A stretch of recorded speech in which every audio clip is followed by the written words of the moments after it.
ठीक है। सो आज स्प्रिंग बूट के बारे में हम पढ़ रहे थे प्रॉपरली। सारी चीजें एक लेवल तक हम आ गए।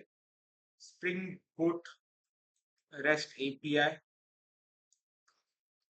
सो बेसिकली देखा जाए तो नाउ अभी हम एक लास्ट स्टेज पर आ गए, जहां पे अभी हमें इसके बारे में सोचना है। एपीआई तो बन गया है, हमारे डेटाबेस के साथ कनेक्शन भी हो गया है। सारे टाइप के क्वेरीज हमने किए हैं। गेट का मतलब सिलेक्ट हम कर पा रहे हैं, डिलीट हम कर पा रहे हैं, सेव हम डेटा कर पा रहे हैं, एंड प्लस हम अपडेट भी कर पा रहे हैं। ठीक है। कस्टम रिस्पॉन्स भी हमने जनरेट कर लिया। उसके बाद हमने इसके वैलिडेशन भी लगा लिए, जो एक्सेप्शन के साथ वो भी लगा लिया। ठीक है।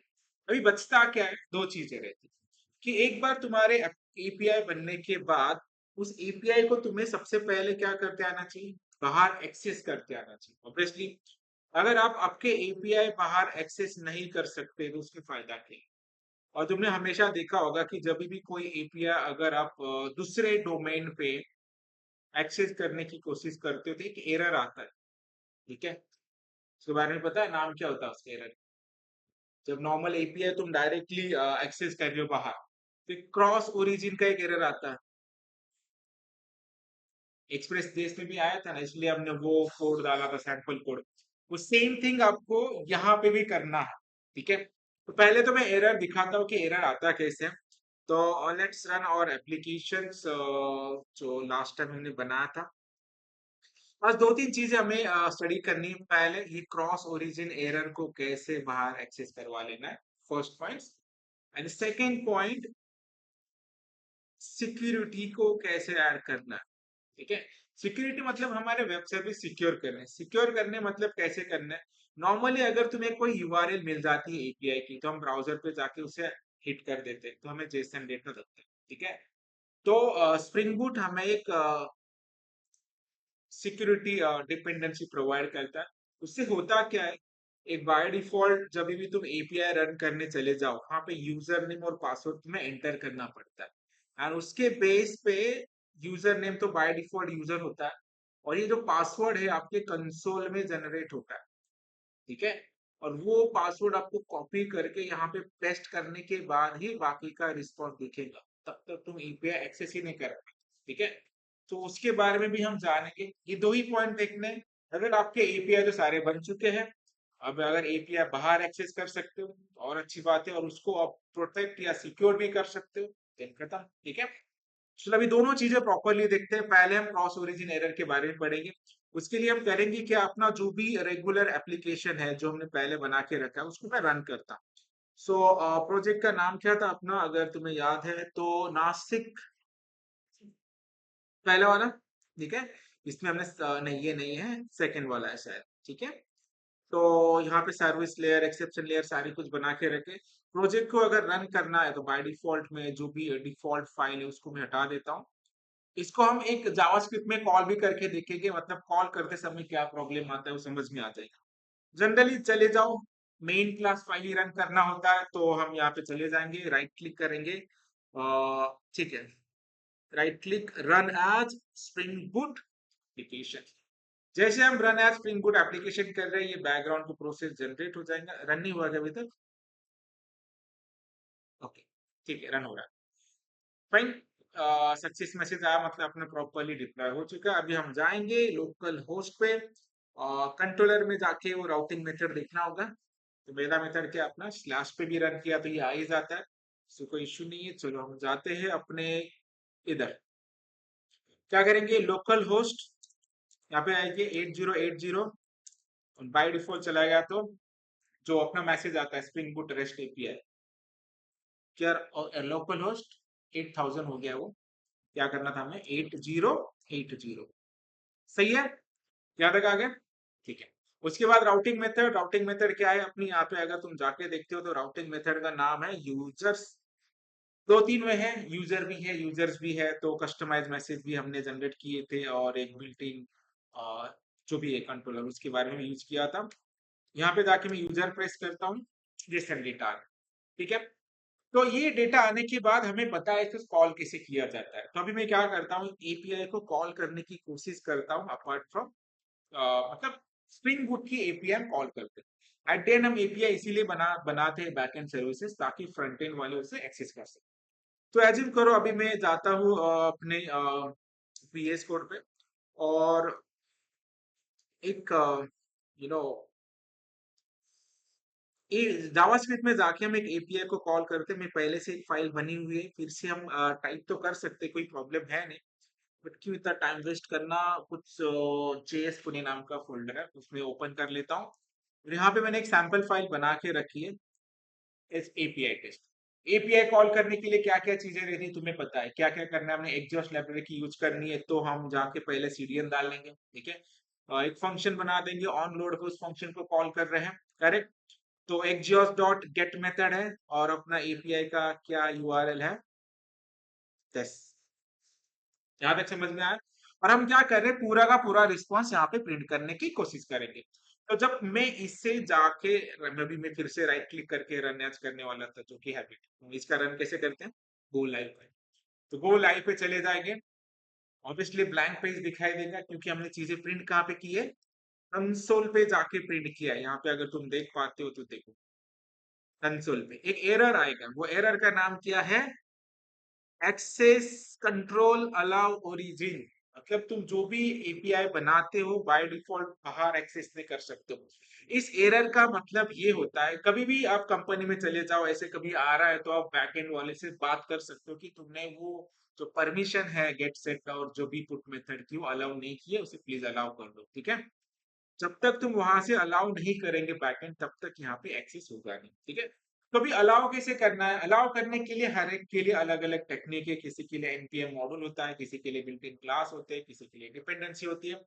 जावा में एक क्लास है, उस क्लास का हम यूज करेंगे। अभी फिर दिमाग में ये आता है कि वो क्लास का कोड याद कैसे रखेंगे। याद रखने की कोई जरूरत नहीं, कोई भी आपको पूछेगा नहीं, सिंपल से आपको ये बताए, जब भी ये एरर आता है तो उसका सॉल्यूशन कुछ तो होना चाहिए जहां से हमें परमिशन मिल सके, ठीक है। तो उसकी क्लास फाइल है ऑथेंटिकेशन की, गेट पुट मेथड अलाउ करने की मेरे पास पहले से है। सिंपल जाके वो क्लास फाइल क्रिएट करेंगे, रिवील करेंगे, यहाँ पे जाके एक्सेस करेंगे, ठीक है। तो अभी जब भी ऐसा एरर आए, अपने स्प्रिंग बूट में सारे एपीआई बना लिए और बाद में जाके उसे एक्सेस कर रहे हो, तो ये एरर आ सकता है, तब जाके तुम्हें प्रिकॉशन लेना। चलो अभी वो क्लास फाइल क्या है और कैसे ऐड करना है उसके बारे में जानते हैं, क्योंकि बैकएंड तो प्रॉपरली वर्किंग है। तुम बोल दोगे मेरा तो एरर नहीं है, बट एक्चुअली एरर तुम्हारा ही है, क्योंकि तुम्हारी वेब सर्विस बाहर एक्सेस कर नहीं होगी। तो अगर आपको बाहर एक्सेस करवाना है उस एपीआई को, तो आपको एक क्लास फाइल की जरूरत होगी। गूगल पे भी आसानी से मिल जाता है वो, ठीक है। जब आप उसे करने जाओ तो एक फाइल है वेब कॉन्फ़िग नाम, मतलब मैंने नाम लिखा है वेब कॉन्फ़िग, एक सैंपल कोड है, दिख रहा है यहाँ पे। कॉन्फ़िगरेशन किया है हमने, एक add cross mapping, allow origin pattern, सारे मेथड अलाउ करो, कौन से कौन मेथड अलाउ करने, ऑल पॉसिबल मेथड्स। सिंपल एक पैक क्लास फाइल है, इसे उठा के अपने प्रोजेक्ट स्ट्रक्चर में डाल देना और फिर से रिबिल्ड करो, आपका जो एरर आ रहा था वो रिबिल्ड एक्सेस हो जाएगा। बट ये फाइल इतना सिंपल नहीं है, कोर जावा ने अपनी सिंपल क्लास फाइल बना लिया और रन किया। तो हमेशा जब भी आप स्प्रिंग बुक में काम कर रहे हो, तो वो फर्स्ट एनोटेशन जो हमने पढ़ा था, direct spring book application annotation, याद होगा आपको, ठीक है। जो पहले पेज पे आता है ना, मेन फाइल पे, @spring boot एप्लीकेशन, ये एनोटेशन का काम क्या है, एंटिटी क्लास को चेक करना, कंपोनेंट स्कैनिंग करना। तो जब भी आप कोई क्लास फाइल यूज करना चाहते हो, तो आपको वो सेम पैकेज नेम रखना पड़ता है इनिशियली, उसके बाद डॉट करके आप नाम देख सकते हो, ठीक है।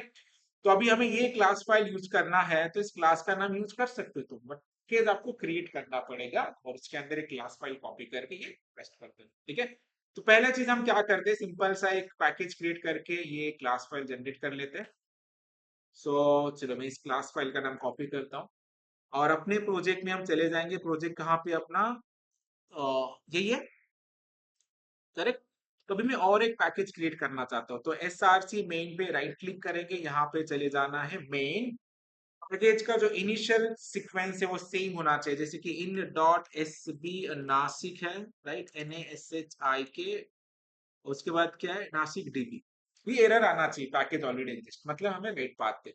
उसके बाद मैं यहाँ पे लिखता हूँ खुद कॉन्फ़िग, ठीक है, कुछ भी लिख सकते हो, बट इनिशियल सेम होना चाहिए। मैंने सिंपल किया फिनिश, पैकेज बन गया। अभी मैं राइट क्लिक करूंगा, न्यू, यहाँ पे जाके हमें क्लास फाइल बनाइए। क्लास फाइल का नाम मैं फिलहाल लिखता हूँ वेब कॉन्फ्रेंस।